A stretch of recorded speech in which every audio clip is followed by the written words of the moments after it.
우리 주님의 거룩한 보혈로 사서 하나님의 자녀가 되신 우리 아버지 하나님의 사랑하시는 성도 여러분, 지나간 한 주일 동안 평안하셨습니까? 하늘의 커다란 은혜와 평강이 성도님들 모두 함께하기를 간절히 바랍니다. 13번에 걸쳐서 공부하는 대쟁투, 이제 오늘 이 시간과 다음 시간이면 대쟁투의 대단원을 내리겠습니다. 1990년대에 제가 미국의 앤드루스 대학교에 유학을 갔을 때에 먼 길을 여행할 때에 쉽질 않았습니다. 한국에서는 멀어봐야 서울에서 부산까지 가면은 4시간이면 가지만 미국에 살다 보면은 하루에 10시간, 12시간, 14시간 운전하는 일들은 1년에 몇 번씩 있습니다. 그때마다 커다란 지도, 보험회사에서 준 그 지도를 보면서 가는데 오른쪽에 조수석에 앉아있는 그분은 이 지도를 들고 오른쪽으로 가라, 그 다음에 얼마 더 가다가 왼쪽 어느 선으로 가라, 그렇게 이야기를 합니다. 때로 옆에 앉아있는 분이 안 계실 때는 디렉션을 받는다고 합니다. 어떻게 합니까 하는 걸 다 전화로 물어보면은 그분들이 이제 어디서 몇 번 도로를 타고 가다가 몇 마일 지나서 우회전으로 빠져나가는 길이 있는데 그렇게 길을 가르쳐 줍니다. 그러다 1990년대 말에 제가 사는 그 여동생의 집에 갔을 때에 거기 자동차를 보니까 앞에 맵 가이드, 요즘은 GPS라고 말합니다. GPS가 있어요. 그래서 주소만 치면은 그냥 어디든지 다 데려다 줍니다. 얼마나 그 주소를 안내하는 맵 가이드 혹은 GPS가 얼마나 편하고 좋았는지. 그 전에 제가 대쟁투 투어를 다닐 때는 담스틱 박사님을 따라가면서 요 다음에는 어디로 어떻게 걸어가는지를 항상 머릿속에다 기억하느라고 애를 썼습니다. 언젠간 제가 해야 할 일이었기 때문에 그렇습니다. 그러나 제가 올 3월달 대쟁투 투어에 갔을 땐 전혀 그렇게 하지 않았습니다. 가는 목적지를 구글 지도에다 주소만 쳐놓거나 주소도 필요 없습니다. 그냥 목적지, 예를 들어서 콜로세움이라고 치면은 내가 있는 그 장소부터 콜로세움까지 가는 그 길을 거리까지 정확하게 표시하면서 길 안내를 합니다. 한 번도 길을 잊어버려 본 적이 없었습니다. 얼마나 놀랍습니까? 이것보다 더 정확한 지도가 있습니다. 지금 여기서부터 하늘나라까지 가는 그 길, 대쟁투의 싸움을 어느 골목에서 어떻게 어떤 대적을 만나 싸워야 할 것인가, 이러한 모든 것들을 이 성경 안에 정확하게 예언을 통해서 기록해 놓았고, 우리 제7난치길 예수님 교인들은 그 예언의 발자취를 따라갈 때에 전혀 틀림이 없습니다.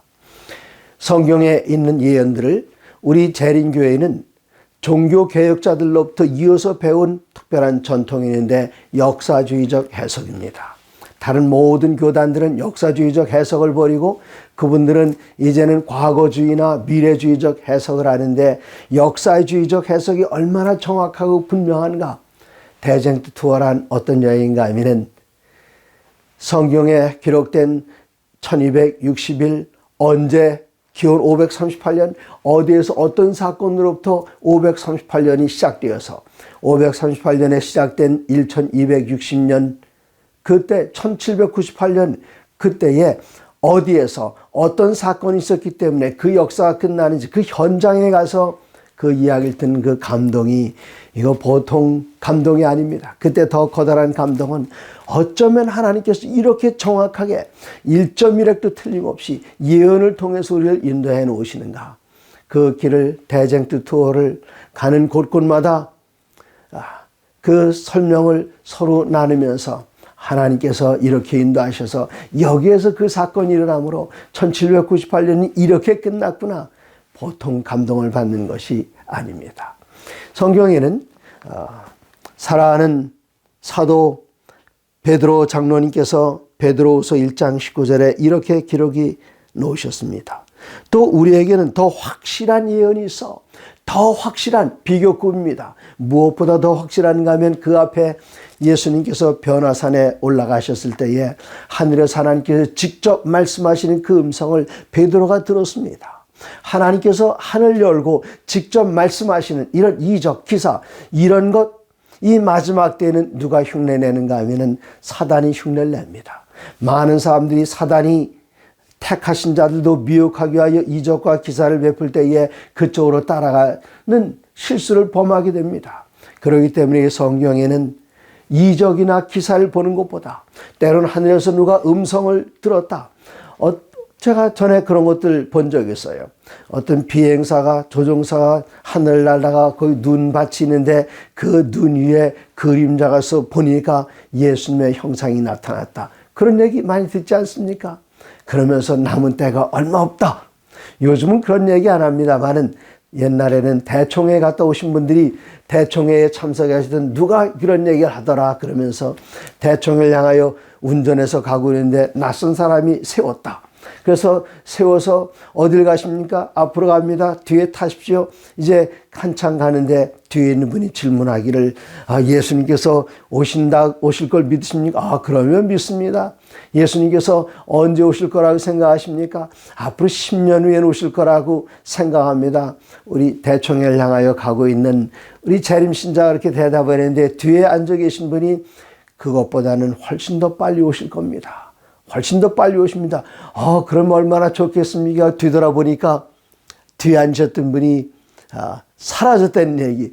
그런 얘기를 제가 어릴 땐 여러 번 자주 들었습니다. 그러나 그것보다 더 확실한 것은 무엇인가? 베드로후서 1장 19절에 또 우리에게는 더 확실한 예언이 있어. 예언의 말씀이 더 확실합니다. 어두운 데를 비추는 등불과 같으니 날이 새어 샛별이 너희 마음에 떠오르기까지 너희가 이것을 주의하는 것이 옳으니라. 그렇게 말씀하셨습니다. 샛별이 너희 마음에 떠오르기까지 분명하게 예수님이 내 마음 가운데 떠오르기까지 이것을 주의하는 것이 곧 더 확실한 이적과 기사보다 더 확실한 예언의 말씀을 주의하는 것이 옳다고 말씀하셨습니다. 시편 119편 105절은 우리들이 거의 다 암송하는 말씀입니다. 주의 말씀은 하나님의 말씀이 여기 있습니다. 주님의 말씀 가운데 기록된 그 예언의 말씀은 내 발의 등이요 내 길의 빛이니이다. 밤에 길을 걸어갈 때 캄캄한 길 등이 없이는 가지 못합니다. 밤에 운전할 때 가장 중요한 것 자동차의 기능도 중요합니다만은 앞길을 비추는 전조등이 중요했던 것처럼 하나님의 말씀은 저 영원한 하늘 향하여 가면서 대쟁투를 싸우는 이 백성들에게 주신 안내서 예언의 말씀, 그 말씀이 성경에 기록되어 있고 그 여자의 남은 자손들을 인도하고 있습니다. 이렇게 인도할 때에 우리를 인도하는 그 두 가지 안내자가 있습니다.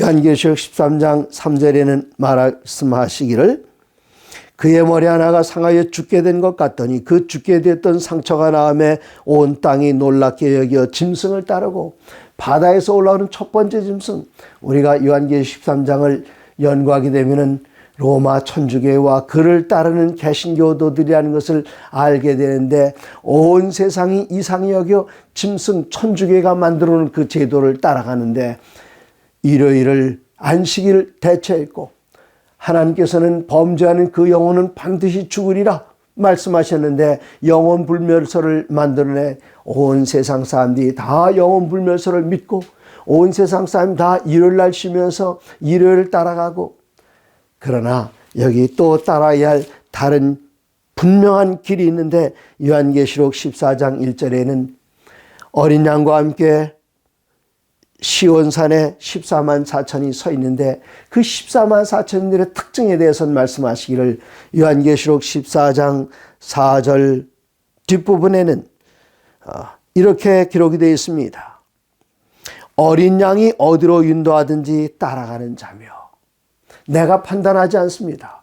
우리 주님께서 판단하십니다. 말씀이신 주님께서 판단하셔서 어디로 가시든지 따라가는데 때로는 어린 양이 우리를 인도할 때에 쉴 만한 물가로 인도합니다.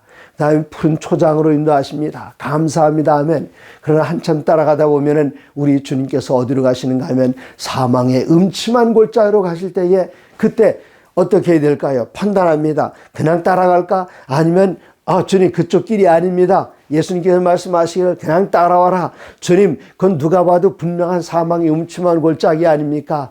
내가 판단하지 않아요.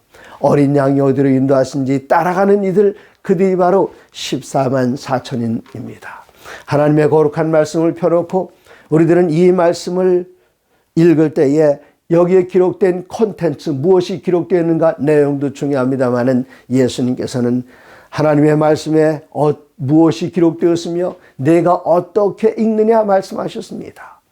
여기 말씀을 읽으면서 짐승을 따라갈 것인가, 아니면 어린 양이 어디로 인도하시는지 주님께서 인도하시는 길, 내 눈에 보기에는 사망의 음침한 골짜기처럼 보일지라도 우리 주님께서 가시는 길은 푸른 초장뿐만 아니라 시원한 물가뿐만 아니라 때로는 사망의 음침한 골짜기처럼 보인다 할지라도 주님께서 앞서가신 그 길 따라오라 말씀하실 때에 묻지도 따지도 않고 예수님만 따라가게 되면 거기에는 생명과 안전과 하늘의 은혜와 평강이 보장되어 있는 길입니다. 이렇게 따라갈 때에 요한계시록의 말씀은 기록하기를 두 가지 대상에 대한 경배입니다. 누구를 경배할 것인가? 요한계시록 13장에 보면은 경배라는 단어가 여러 번 나오는데 요한계시록 13장 4절에 두 번씩이나 나옵니다. 용이 짐승에게 경배를 주므로 용에게 경배하며 또 짐승에게 경배하여 이르되, 또 8절에 보면은 죽임을 당한 어린 양의 생명책에 창세 이후로 이름이 기록되지 못하고 이 땅에 사는 자들은 다 짐승에게 경배하리라. 또 12절입니다. 땅에 사는 자들은 모든 처음 짐승에게 경배하게 하니 곧 죽게 되었던 상처가 나은 자니라. 또다시 15절에 또 짐승의 우상에게 경배하지 아니한 자는 몇인지 다 죽이게 하더라. 또다시 14장에 넘어가면은 경배에 대해서 9절에 짐승의 우상에게 경배하고 또 11절에 그의 우상에게 경배하고, 여기 경배의 대상이 용이었습니다. 경배의 대상이 짐승입니다. 이것을 강제적으로 경배하게 합니다. 바다 짐승과 또 그 짐승의 우상에게 경배하지 않은 자는 계시록 13장 15절에 몇인이 다 죽이게 하리라. 경배할 거야 안 할 거야? 안 하겠다. 몇인이 다 죽이라는 명령이 내립니다. 그러나 여기 또 다른 경배의 초청이 있습니다. 요한계시록 14장 7절에는 이르기를 그가 큰 음성으로 이르되 하나님을 두려워하며 그에게 영광을 돌리라. 이는 그의 심판하실 시간이 이르렀음이니 하늘과 땅과 바다와 물들의 근원을 만드신 이를 경배하라 하더라. 이 땅에 수많은 신들이 있습니다. 그러나 우리를 창조하지 않은 신은 다 헛것입니다. 거짓신입니다. 그 거짓신들이 우리의 목에다 칼을 지밀어내고 죽인다 할지라도 우리는 그들을 경배할 수 없습니다. 오직 우리의 경배의 대상은 우리에게 생명을 주신 하늘과 땅과 바다와 그 가운데 모든 것을 만드신 창조주 하나님, 그분에게만 경배해야 되는데 창조주 하나님께 경배하는 것은 강제적인 조항이 아닙니다. 우리가 스스로 선택할 수 있습니다. 그러나 짐승에 경배하는 것, 용에게 경배하는 것, 짐승의 우상에 경배하는 것, 이것은 우리가 선택의 여지 없이 강제적으로 그렇게 하라고 명령을 내리지만 창조자 하나님을 경배하는 것은 우리가 스스로 선택할 수 있는데 강제적이지 않아도 좋습니다. 왜 그런가 하면은 하나님께서는 우리를 사랑으로 따뜻하게 녹여주시고 사랑으로 우리를 감싸주고 덮어주시고 앞서가실 때에 우리들은 그분을 경배하지 않을 수 없기 때문에 사랑을 강권하시는 사랑에 의해서 자연스럽게 창조주에게 경배가 돌아가게 되는데, 이 마지막 대쟁투는 경배의 싸움입니다. 용과 짐승과 그의 우상에 경배할 것인가, 창조자 하나님을 경배하게 해야 할 것인가. 그럼 우리는 어떻게 해야 되겠습니까?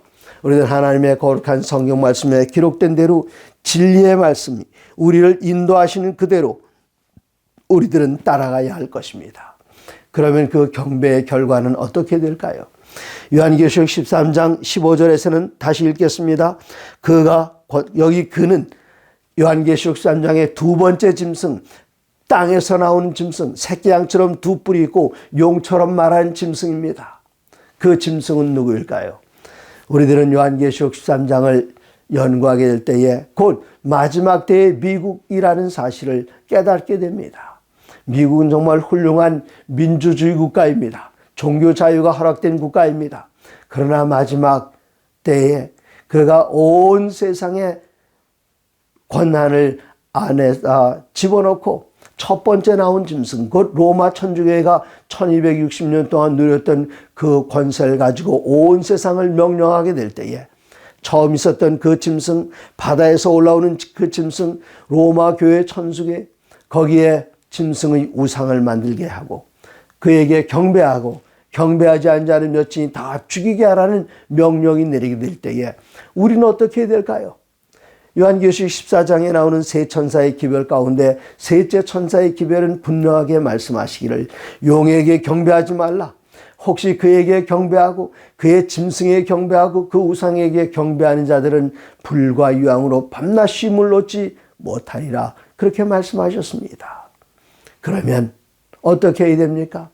요한계시록 14장 12절에 짐승에게 경배하지 않는 방법, 어떤 위협이 와도 칼이 목에 들어와도 거절하며 승리할 수 있는 방법은 계시록 14장의 12절에 성도들의 인내가 여기 있나니 곧 하나님의 계명과 예수 믿음을 지키는 자니라. 그렇게 할 때에 짐승에게 경배했던 사람 말고 오직 창조주에게만 경배했던 이들에게 주시는 하나님의 특별한 약속이 요한계시록 20장에 기록이 되어 있습니다.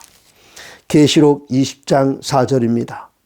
또 내가 보좌들을 보니 거기에 앉은 자들이 있어 심판하는 권세를 받았더라. 또 내가 보니 예수를 증언함과 하나님의 말씀 때문에 목배임을 당한 자들의 영혼들과 또 짐승과 그의 우상에게 경배하지 아니하고 그들의 이마와 손에 그의 표를 받지 아니하는 자는 살아서 그리스도와 더불어 1000년 동안 왕노릇하니. 짐승을 거절하고 짐승에 경배하지 않고 오직 창조주만을 경배하는 사람들, 그들은 어떻게 되는가? 짐승과 그의 우상에게 경배하지 아니하고 그들의 이마와 손에 그 표를 받지 아니한 자들이 살아서 그리스도로 더불어 1000년 동안 왕노릇한다. 얼마나 놀라운 약속의 말씀입니까? 여기 표에 대한 말씀이 지나갔습니다. 표는 이 마지막 때에 모든 사람들이 두 가지 중에 하나를 받게 됩니다. 누구에게 속하였는가? 그 주인에 대한 표를 받게 되는데 요한계시록 13장에는 짐승을 따르는 이들에게는 짐승의 표를 받게 하겠다. 그렇게 이야기했습니다. 짐승의 표는 어디에 받게 되는가? 요한계시록 13장 16절에 그가 모든 자 곧 작은 자나 큰 자나 부자나 가난한 자나 자유인이나 종들에게 그 오른손에나 이마에 표를 받게 하고, 이것도 강제적입니다. 17절 누구든지 이 표를 가진 자에게는 매매를 못하게 하니 이 표는 곧 짐승의 이름이나 그 이름의 수라. 지혜가 여기 있으니 총명한 자는 그 짐승의 수를 세어보라. 그것은 사람의 수니 그의 수는 666이니라. 표를 받게 합니다. 표를 두 군데 받게 합니다. 이마에 받게 합니다. 짐승을 따르게 될 때에 이것은 나의 소유다. 이마에 표를 받고 그 다음에 오른손에 표를 받게 합니다. 오른손에 표를 받는다는 것은 오른손은 일하는 노동의 상징입니다. 어떤 이들은 종교적인 의미로 짐승의 표를 받게 되고 어떤 이들은 노동의 의미로 노동을 표하는 오른손에다 표를 받게 됩니다. 여기서 말하는 짐승의 표는 무엇입니까?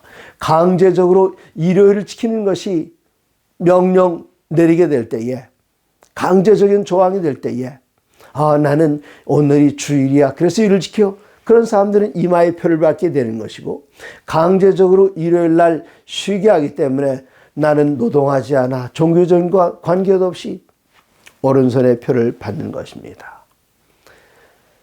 많은 사람들이 표를 받게 됩니다. 이 땅에 사는 대부분의 많은 사람들이 어떤 사람들입니까? 요한계시록 13장 8절에 기록된 말씀처럼 창세 이후로 죽임을 당한 어린 양의 생명책에 그 이름이 기록되지 못한 사람들, 농명되지 못한 사람들은 다 짐승에게 경배하고 짐승의 표를 이마에나 오른손에 받게 될 것입니다. 요한계시록에는 또 다른 표가 있을까요? 있습니다.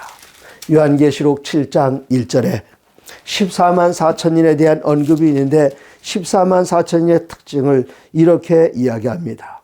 요한계시록 7장 1절 이후에 내가 네 천사가 땅 네 모퉁이에 선 것을 보니 땅의 사방에 바람을 붙잡아 바람으로 하여금 땅에나 바다에나 각종 나무에 불지 못하게 하더라. 2절입니다. 또 봄에 다른 천사가 살아계신 하나님의 인을 가지고 해 돋는 데로부터 올라와서 땅과 바다를 해롭게 할 권세를 받은 네 천사를 향하여 큰 소리로 외쳐 이르되 우리가 우리 하나님의 종들의 이마에 인치기까지 땅이나 바다나 나무들을 해하지 말라 하더라. 4절 내가 인침을 받은 자의 수를 들으니 이스라엘 자손의 각 지파 중에서 인침을 받은 자들이 14만 4천이니 14만 4천인데 그들은 이마에 인을 받았습니다. 그 인을 받은 사람들에 대한 이야기가 이제 요한계시록 14장에 또다시 14만 4천에 대한 언급이 나오는데 계시록 14장 1절 또 내가 보니 보라 어린 양이 시온산에 섰고 그와 함께 14만 4천이 섰는데 그들의 이마에는 인이 쳐져 있다고 계시록 7장에 말했는데 그 인의 내용은 무엇일까요? 여러분 도장, 자, 이 성경에 저의 인이 새겨져 있는데 여기에 여러 개의 인들을 제 도장이 여러 가지가 있습니다. 여기다 찍어놨습니다.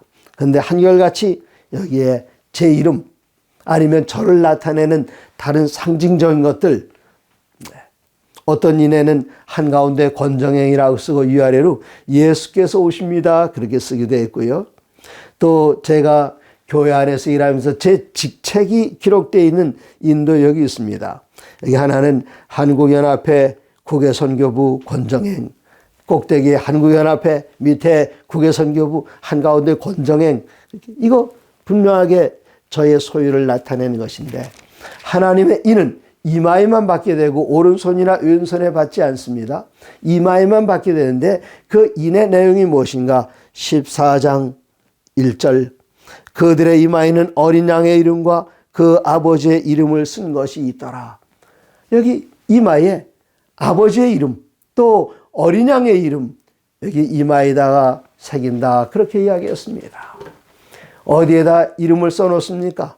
제가 어디에서 책을 사거나 아니면 안식학교 교과를 받으면 먼저 하는 일이 다른 분들 거하고 표지만으로는 섞일 수 있으니까 제일 먼저 하는 일이 거기는 도장을 찍지 않고 제 이름을 씁니다. 서명을 합니다. 권정행.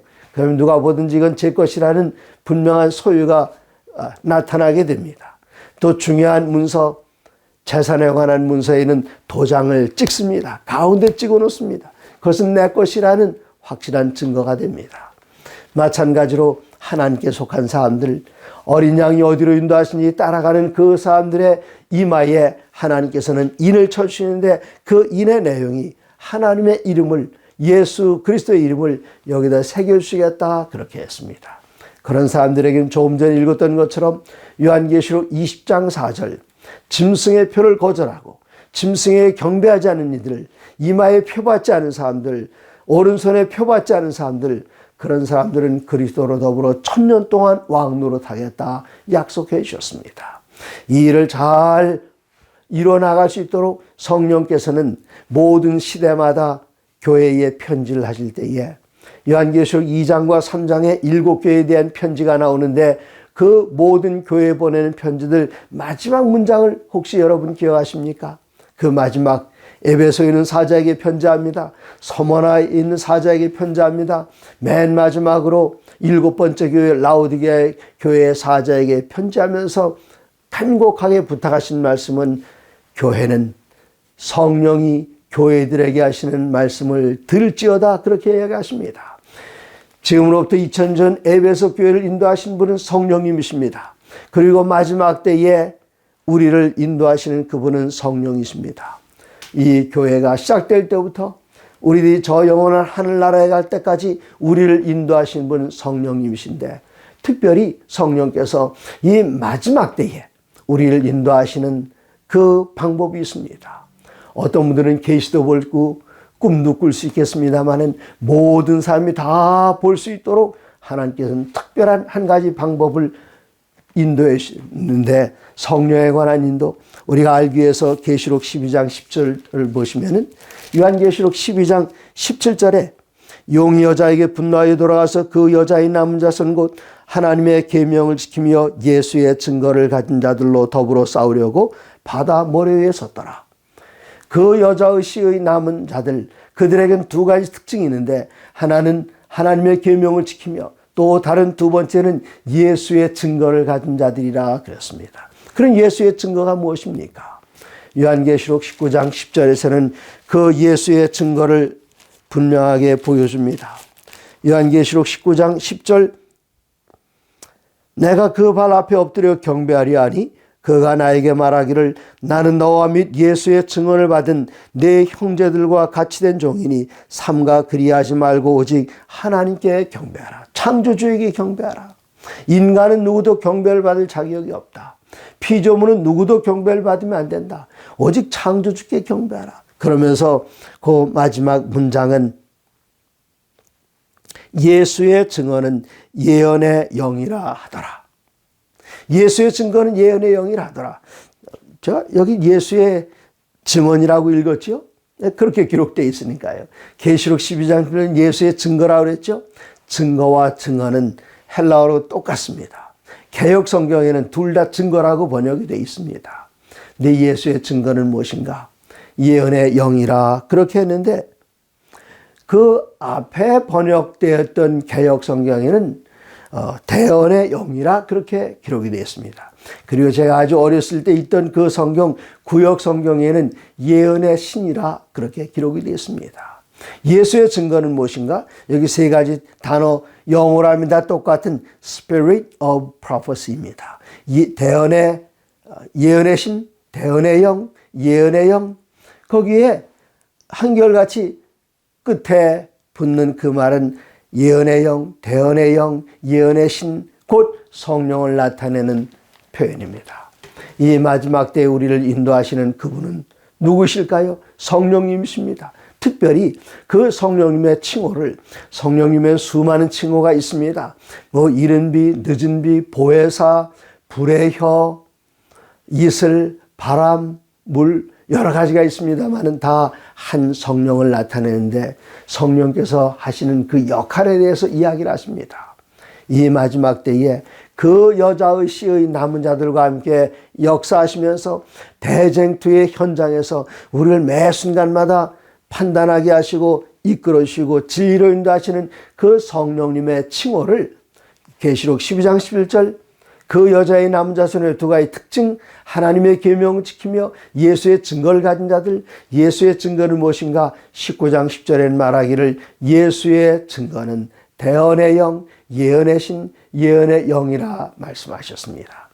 그러므로 마태복음 25장 마지막 때에 열 처녀의 비유가 나오는데, 슬기로운 처녀들과 미련한 처녀들이 있습니다.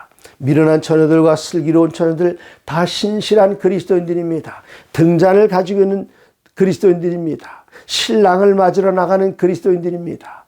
둘 다 등잔에서 빛이 나고 있습니다. 그런데 마태복음 25장 5절에 신랑이 더디움으로 다 졸며 잘세.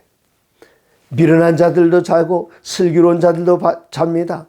그러나 밤중쯤 되어서 갑자기 소리가 들립니다. 보라, 신랑이로다. 미련한 처녀들, 슬기로운 처녀들 다 깹니다. 그들의 들고 있던 등잔의 크기는 같습니다. 등잔 안에 있던 그 기름은 다 잦아들어서 미련한 처녀나 슬기로운 처녀나 남아있는 기름이 없습니다. 그런데 슬기로운 처녀들의 특징은 무엇인가?